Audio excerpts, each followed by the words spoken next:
अरे तुम औरतें अपने आप को समझती क्या हो? घर के छोटे मोटे काम करके हम मर्दों की बराबरी कर लोगी? हाँ, भूल जाओ। अच्छा, आप इस गलतफहमी में जी रहे हैं? मुझे तो पता ही नहीं था।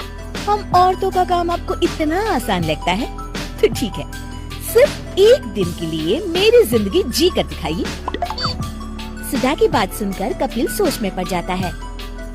इतना क्या सोच रहे हैं? सिर्फ एक दिन की बात है, 24 घंटे कुछ भी नहीं है।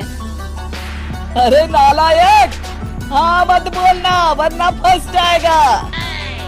अरे माँ, इतनी कौन सी बड़ी बात है जो आप इस तरह की बातें कर रही हो?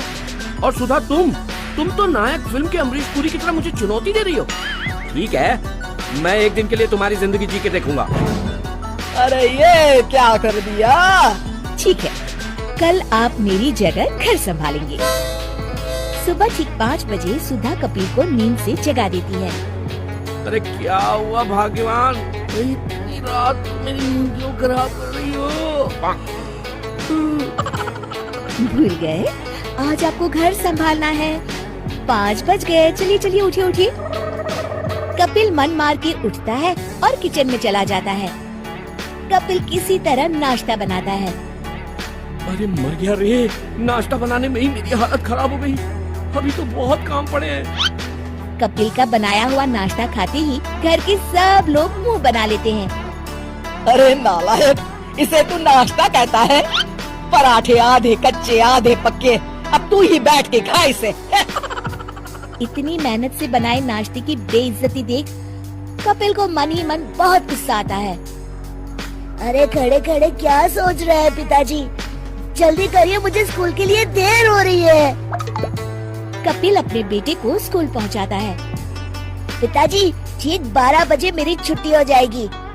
आप वक्त पे मुझे लेने आ जाइएगा। मुझे इंतजार करने की आदत नहीं है। हाँ हाँ पता है, मैं आ जाऊंगा। कपिल बेटे को स्कूल छोड़कर वापस घर आता है और सोफे पर बैठ जाता है। अरे बैठ क्यों रहा है? जल्दी से खाना बना, मुझे भूख लगी है। अरे माँ। लेकिन अगले ही पल कपिल की जुबान पर ताला लग जाता है। कपिल रसोई घर में जाकर जैसे तैसे खाना बना लेता है। कपिल की माँ खाना देखकर मुंह बना लेती है। मुंह क्या बना रही हो माँ? खाना है, खाओ। अरे नालायक, इसे खाना कह के खाने की बेइज्जती मत कर। तू तो बड़ी बड़ी डींगे हाँक रहा था, अब आई है कल ठिकाने। कुछ समय बाद कपिल की नजर दीवार पर टंगी घड़ी पर पड़ती है। अरे ये क्या 12 बजने वाले हैं? मोंटी को लेने स्कूल जाना पड़ेगा। अरे कहाँ भागा जा रहा है? मुझे दाल तो देते जा। अरे खुद ले लो माँ, अभी टाइम नहीं है। स्कूल पहुंचकर, क्या पिताजी बड़ी देर कर दी, मैं कब से यहाँ खड़ा हूँ। हाँ हाँ पता है, चल चुपचाप बैठ गाड़ी में। घर संभालते संभालते शाम तक कपिल के होश ठिकाने आ जाते हैं। शाम को बाजार से सब्जी वगैरह लेने में कपिल को उसकी नानी याद आ जाती है।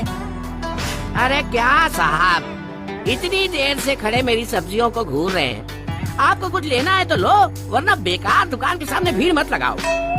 अरे आप इतनी बदतमीजी से कैसे बात कर सकते हो? देखते ही देखते कपिल की सब्जी वाले से लड़ाई हो जाती है। फिर कपिल मुंह लटकाए घर लौटता है। अरे इतनी देर कहाँ थे कपिल? पिताजी, सब्जी में क्या लाए हैं? मुझे पनीर की सब्जी खाना है, पनीर की। अरे अब पनीर कहाँ से लाऊं? जो घर में है वो चुपचाप खा लो, बेकार की जिद मत किया करो। नहीं नहीं नहीं, मैं कुछ नहीं जानता, मैं सिर्फ पनीर खाऊंगा, पनीर।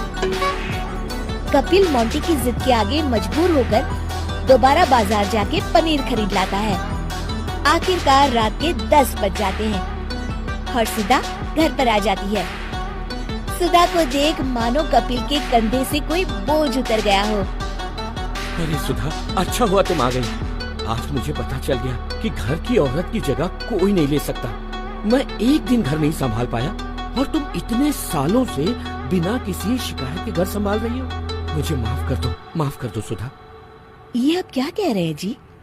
पति पत्नी दोनों गाड़ी के 2 पहिए हैं और दोनों का दर्जा समान है।